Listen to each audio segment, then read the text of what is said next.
续要来讲国内旅游长时行。这个澎湖的花火节昨暝来开幕，现场实来28000人。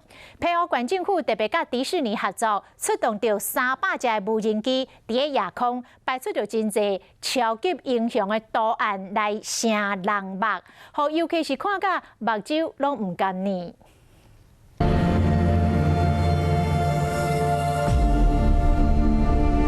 熟悉配角响起，大大的 A 出现伫澎湖的天顶，这是美国队长的象征。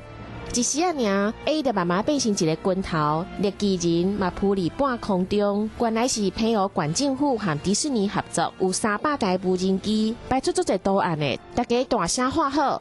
我们今天是第2天，总共来4天，蛮好玩。它是始终的Marvel版。花火节除了灯光秀，还可以当看到这。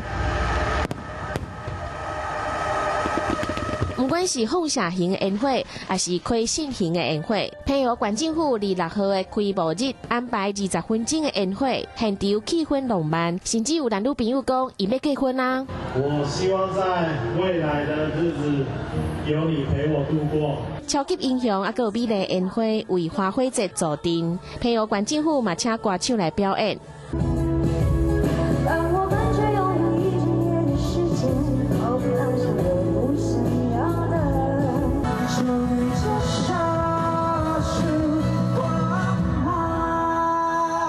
虽然国外的旅游受到疫情的限制，但是2020年花火节依然是人客人。对国内旅游来讲，就亲像做一支强心针。